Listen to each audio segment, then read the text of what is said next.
Hi, my name is Bettina Laux and I'm here with Karsten Drath from Leadership Choices. Today we will talk about resilience, what resilience is and what you as a person can do to improve your resilience. So first of all, welcome Karsten. Thank you.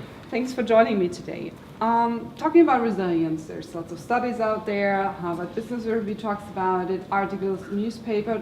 What is the magic about it? Yeah, actually there is none. It is just a very fashionable term and concept, which is actually fairly old. It goes back to the 1950s.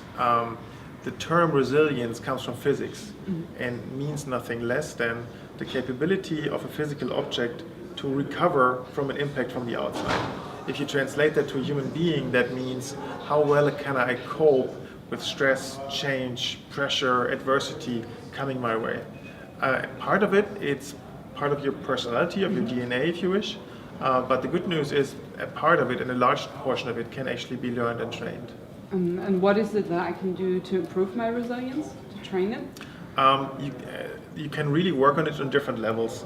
I like the model of an onion where you start with the core, and the core of the onion is really how do you look at life? Who is in charge of your life? Who is driving it? Are you in charge, or do you blame things on others if they happen to you? So that's one key thing. On a more day-to-day basis, it is also about your resources. So where do you get your energy from? What takes energy away from you? Be aware of that. Do more of the stuff that gives you energy. Do less of the stuff that takes away energy from you. Okay, so what I also hear about a lot is that it's important also to consider your physical resources. So to get enough sleep, to get enough, to eat enough, and really also on workouts. So to really focus on your physical. And the key here is really awareness. So the key is really to understand. Listen to yourself, listen to your body, listen how you feel. The body is an indicator of how well you are balanced or how stressed you are. So just to use this as an instrument, kind of.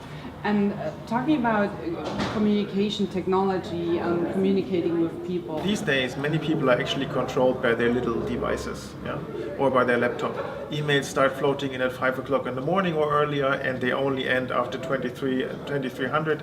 And if you work over time zones, it's even worse. So managing the boundaries is really key, be it technology-wise or being just with in terms of attitude. When do you work? When are you off? In terms of relationships with people, meaningful communication is the key. It is not the quantity of communication, it is the quality. So it's about having meaningful conversations, talking about how you feel, talking about how you really are, and that you only have to a couple of people, but really maintain those relationships.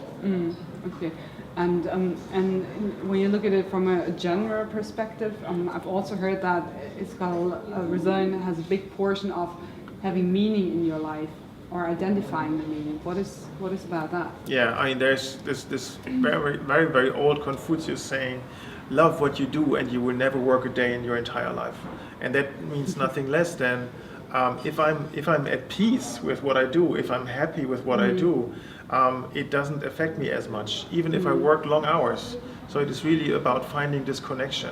And this is something that only you can do for yourself, to really find this connection and make sure that you love the stuff that you do. Okay.